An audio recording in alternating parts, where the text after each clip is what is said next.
kung medyo nag-splay out, curl yun muna. That way, maligagay natin yung front side and then like flat. Pagka na-set up na natin, harap na siya down, point. So, pwedeng yung elbows down, pwedeng all the way down. Pwedeng left arm goes under your right. So, yung left side ng head nasa floor, right arm up, with your palm, wrap it behind you. Okay, come down.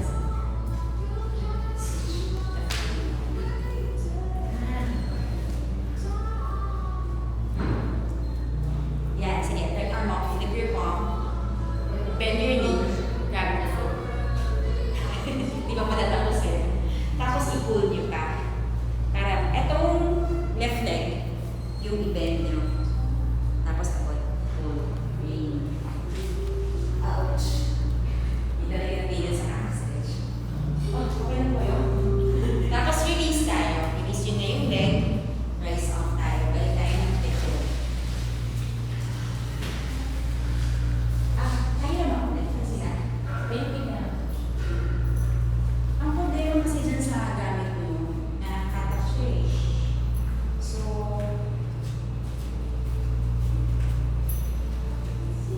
from here,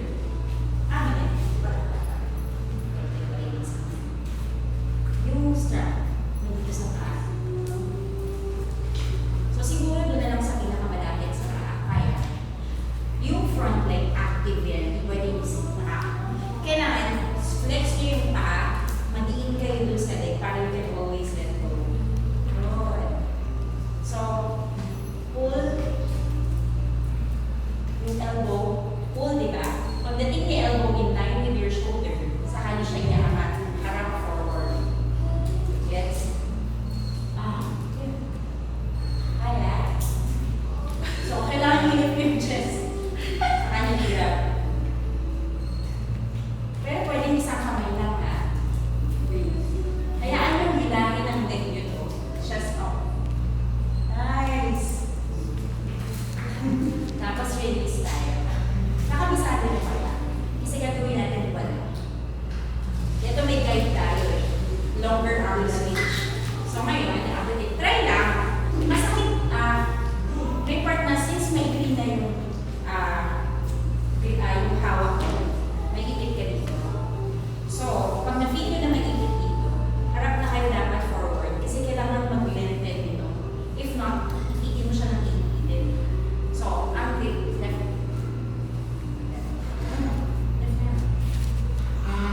Tapos, palms up, flex yung paa. Saka nyo siya apitin sa labas.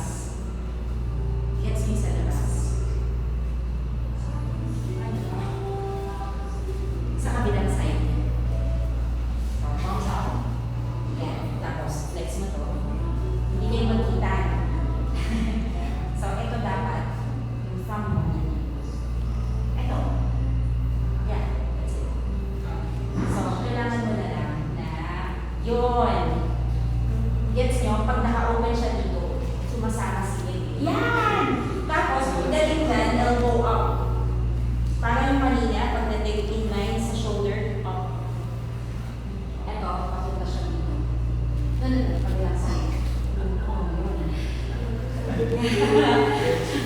Yes. Yan, ano naman ulit.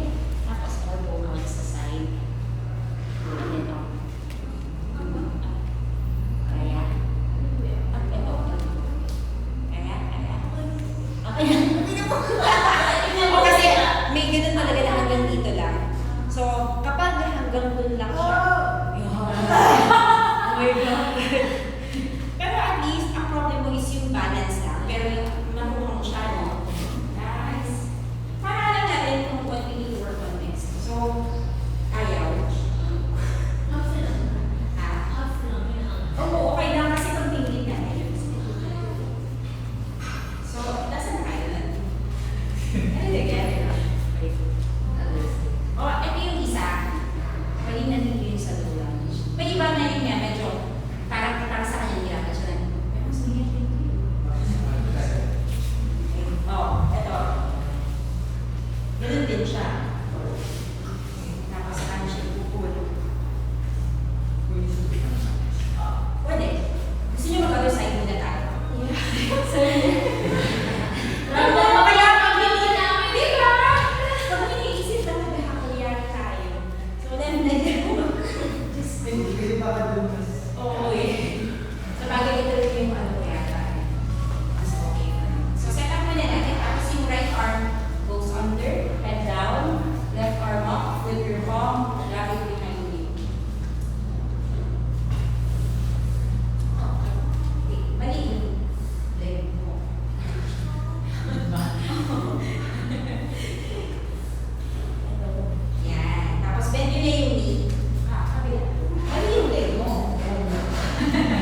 Tapos hinga tayo.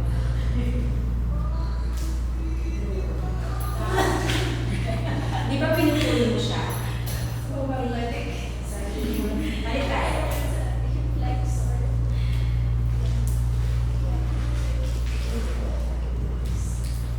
Ito, kasi can do this. Itong arm mo, kaya mo straight up, just na front. Yun! Yan yun. Sobrang open ka nga. Kaya dapat ano siya. Datang pinidit eh. Ayan! Walk. Pero, balik mo ito na. Kasi ito na lang. Ang goal is yung grab it right there. So, if you walk it back, para malaman mo lang kung ako ko siya dito. Kaya, kasi ano eh, yung problema nila, since super flexy siya, hindi na alam when to stop. Yung ganun ka, pero super open na. Sabi ko, ito lang. Sa kanya, so, pero okay din. Ang problema, hindi natin siya ma-maintain longer, no? Sustain talaga. Push up tayo. Push up bigla. Saan tayo? Point mo yan. Point flex na lang. Para at the same time, nakasabit talaga, nakahook kumbaga. Yung, wait. Ito, balik mo sa likod. Tapos, yun. Habang ginagawa mo to, ibaba mo tong side na to. Oh, got it. Mas nakukuha mo this side. Ikaw, hindi mo na strap, no? Tapos kayo yung isa kanan. Yung balance ito. Baka mas okay sa'yo yung low lunge. Ito yung low lunge. Pero, iba ito lang low lunge natin. Mas nasa unahan siya. Kasi pagbaba mo lang, dito pa rin siya. So, hindi pwedeng spray out na ganito. Kailangan may resistance. Kailangan core. So, yung hips nyo pababa,